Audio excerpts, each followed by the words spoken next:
Good morning, my little French fries. And I used French fries because this is going up on the 4th of July. And I want to wish all my friends in America a very happy 4th of July, your day of freedom. My Instagram yesterday was for fun. I hope everybody took it that way. But I genuinely do wish you a really great 4th of July and the celebrations that go with it. So I decided I would do an American knife for today and give a wee bit of a shout out to probably one of the best known American knife makers, to us modern people anyway. And his name was Tony Bose. And you can see in this is a knife we're going to talk about today. I've just put it with some other ones for size comparisons. Tony Bose was a custom knife maker who at the end of his career, as he was getting on a bit and he wasn't making as many customs, he joined forces with Case. I think it was 1998, but I could be wrong. What I'm going to do is I'm going to link a video down below to Hobie on YouTube, who is a fantastic channel and does an awful lot with vintage knives and all that sort of knives, but also the Swiss Army, anything at all. He collects a wide range of knives. But he has a video on the Tony Bose knives, and he shows you the pattern. These were made once a year. Tony went into the shop, talked the makers in the shop what he wanted with his knife, how to make it, how to put it together. He had designed them. And Tony was great at bringing old patterns back into production again, especially for Case. And the relationship they formed, I mean, he said it was like working for his family. It was just so close. He was treated like a lord, and rightly so, because Tony would have give his knowledge out freely. The amount of people, if you go and check YouTube, people have gone to his house and sat in the chat with him in the front room. There's some great chats there. You should go and listen to them. He was just a down-to-earth craftsman. But as I say, every year from then, he made a knife for SHOT Show to go with the Case brand. And it was widely collected. There was a limited edition of them, but they're still available. You can still buy them. They were maybe a bit dearer on the day, but as time has gone by, you can pick these up for the same price as you pick just an ordinary Case up. Now, I'm buying over in the UK. Our price is a wee bit dearer, but that's, I would say they're going to be equivalent in the States to whatever they were at the time they went for sale. This one comes from 2016. It's a SowBelly, but it's only got a single blade, a clip blade. They done one in 2012, which was a SowBelly, exactly the same, the propeller shield, the ebony wood.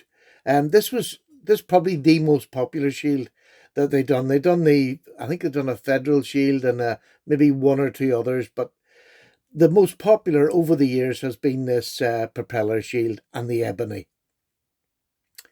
Where was I? Yes, to go back to it. Yes, they made them every year and they were at the SHOT Show, and then they would have went back to the knife suppliers would have bought them, taken them back. But you can find them. They're not hard to find. I bought this, I think it was Moonraker or somewhere I got this over in the UK. And it was for a reasonable price. It's a lovely slim knife, but we'll get on to I've put it down. This is the GEC number 78. This is the SAC 93mm, 93 or 91. And this is the small and cozy. They're all roughly the same size. The SAC is just a couple of millimeters short. But the blade lengths are all very, very similar. These are what I would call a full EDC knife for me. They're 2 3/4-ish blade lengths. That will do anything I want to do in a day. And I mean, I'm saying that, and even this little SAC, this is the single blade. It's so light, it's so slim, but yet it has that beautiful cam tang and a really nice closure. Blades nearly centered. Never rubs with the SAC knives, but really good knives. And a really nice knife to have as a pocket knife if you want something really light and non-threatening. So I'll take that.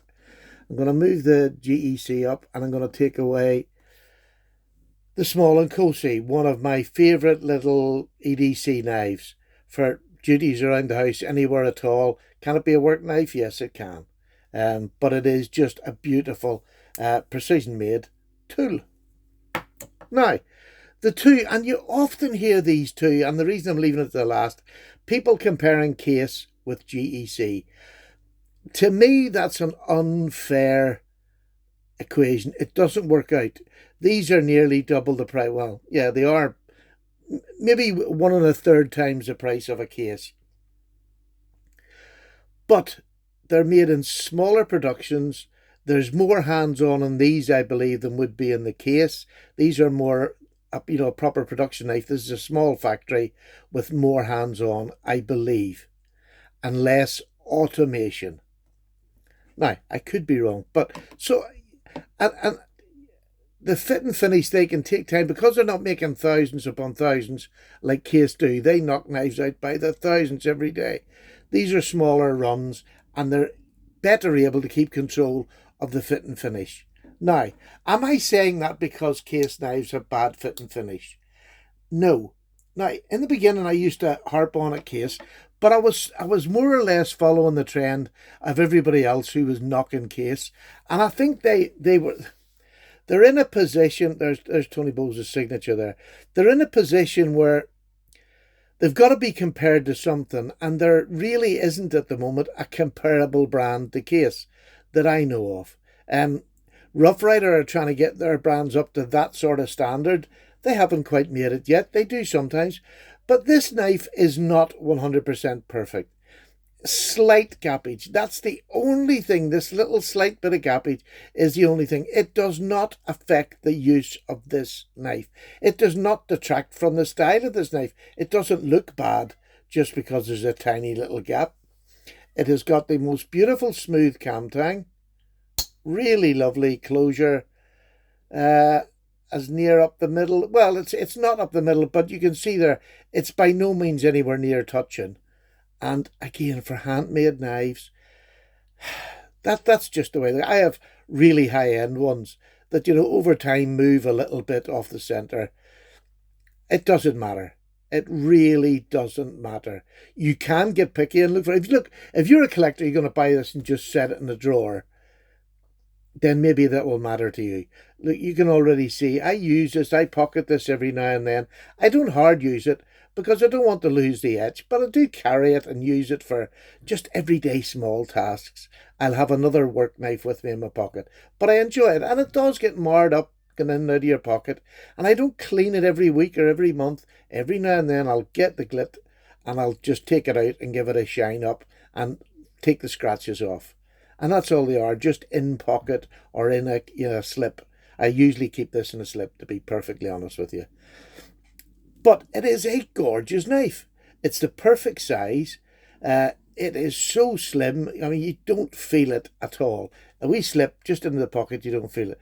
But the cam tang in this is just beautiful. Locks up reasonably well.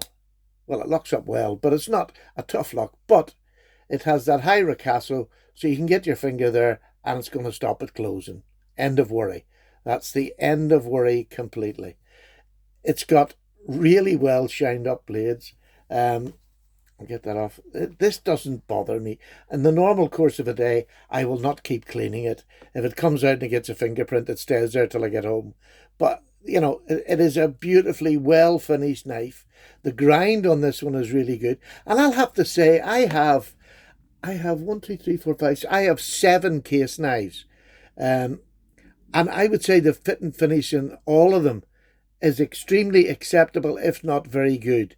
I mean, I consider this very good. That slight wee gap. It's a handmade knife. What do you want? I just don't know what people want sometimes. And that's only through years, because sometimes we do get into, if one of the top reviewers knocks something, oh, it's bloody terrible. If you can pick your knife, either get into a mama's papa store or a big store and pick your knife, or buy it on eBay or wherever you buy your knives, if you can get a picture that shows you what the knife's like, you're not going to get a bad knife. It's only when you buy blinded that you can sometimes get a bad fit and finish knife. That's the same with a lot of things, do you know what I mean? That's the same with a lot. Here's another, I picked a couple. This is one of my, sort of higher end, the stag handled Case knife. I will, it's a double X, the same as this. This is a beautiful, beautiful prime stag knife. The fit and finish is absolutely gorgeous. Really, really beautiful piece of stag there. It is gorgeous. Again, that one's the sway back. It's a little bit smaller, but it is just a perfectly, it's more of a secondary knife than an EDC knife for me. But if I want to get something heavy, here's the basic case model. Now you can see where this has just been, I don't put this in a pouch. This will just go in and out of my pockets. This is just a big case trapper. I don't have many trappers. They're not something I use a lot of. I love the clip on this, the lovely long clip. But my favourite blade in a trapper is, let me just get this out. Oh, is the spay. When I was doing cut checks, I used a Rough Rider trapper to do box cutting. Exactly the same size, the knife, whatever. This spay is one of the best. You have such a long piece of blade for going through your boxes. You can slice right through your boxes. It is beautiful. I absolutely loved it. There's actually a video of me doing a cutting with a trapper. I think this is absolutely gorgeous. Thin behind the edge. Does a great day's work. And you've two large blades there. And these yellow Durlin ones are so cheap for what you're getting. But look at the fit and finish on that. There's not a gap at all in that. And this is the budget version. You'll get all the fancy bone version stag. This is just a budget version. So if it's, you want to buy American, you want to stay, if you're an American, you want to buy your own home country, that's great. Anybody else around the world, if you want to buy a case knife at a reasonable price, the yellow Durlin is lovely. It is so smooth. It's mated up to the metal beautifully. There's not a rub on this. And again, it's so much cheaper than a bone or a stag-handled case knife. So they're out there. You just have to look for them. Buying blind can sometimes be a bit haphazard. But that's the same when you're buying, say, these more expensive Rough Rider knives that have just come out. I mean, I have got one of these. This is my only one that I've got in the new selection. This one has the fit and finish of a case knife. It's really, really good. It's beautifully done. I have to say, an excellent quality. But this is getting close to the price that I paid for that. And would I rather have a case than a Rough Rider? Do you want to know something? 9 times out of 10, I'm going to have the case. This is a single-bladed knife. Look at the difference in the thickness of the scales in this. It is just twice as thick, nearly. So that's what puts me off these. So they're not up to that standard yet. When they can slim these down and make them as slim as a single-bladed case, I would buy more of them for the price they're looking. But in the meantime, I have 7 case knives. There's no...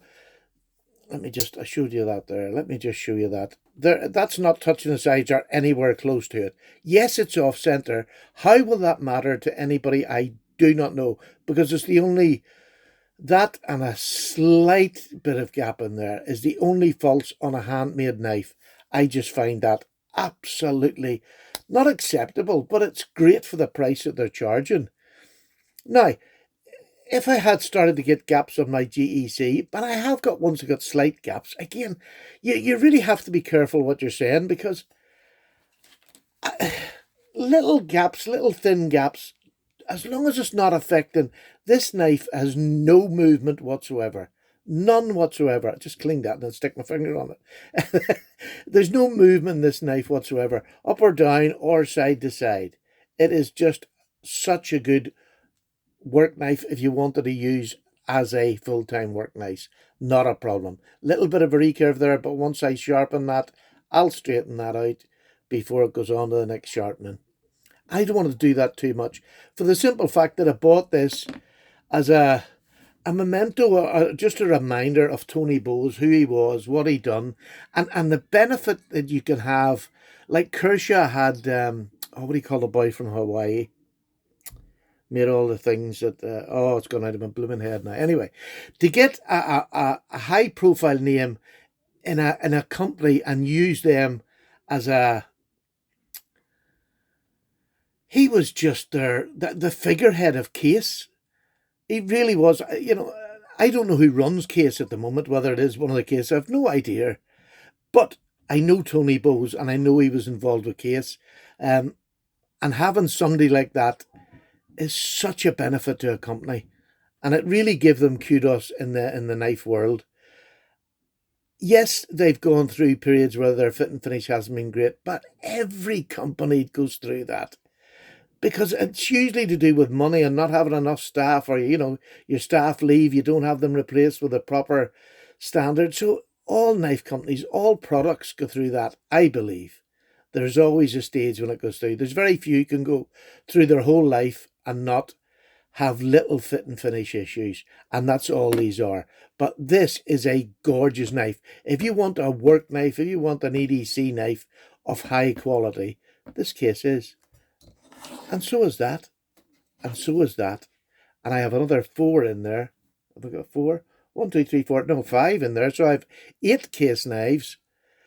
And all the fit and finish on them is very good. Is it perfect? Maybe not. And I want to bring this back out again. This is my little work knife. It's my first GEC. It is beautiful. I absolutely love it. Beautiful, nice half stop. Really nice. No more of a stronger pull than this. It's quite a light pull for a 78. But that's because I battered it a bit. Because, there we go. You can see it's off center. It's not touching. It'll never bother me. But this is much more expensive than this. But that does, it genuinely doesn't bother me. As long as it's not touching and the knife is good and I haven't been ripped off at a price. The secondary market in some GEC knives is just silly. Don't pay it and they'll have to drop their prices. That's what I say. Join groups where you can trade and sell between each other. And there's so many people collect Case, and they are passionate. Now, they'll go for the more out-of-the-way patterns that were maybe made in limited numbers going back a few years. But they are completely passionate about Case, as I am about GEC. But I have 8 of these, and you don't buy 8 of something if they're not good. I don't buy them just to have them in my collection. I buy them because they are good knives, good using knives. There you go. If you want to collect them, put them in a case, more on you. I just like collecting and using. So, there we go. Tony Bose and Case. I hope that sort of let you in. The ebony on this is beautiful. It really is. You can see the grain of the ebony. It's quite dark. It's not black, but it's quite dark. I haven't worked out the Case numbers yet. No idea. No idea, because they're not my passion. I love them as a slip joint. I like the fact that I've got 8 of them and I can bring them out, and it's a lovely size collection. It'll probably go to 10 eventually when I get another couple that I fancy, but the selection I have is quite good. So there we go. Tony Bose, Case, done. Happy 4th of July to you all.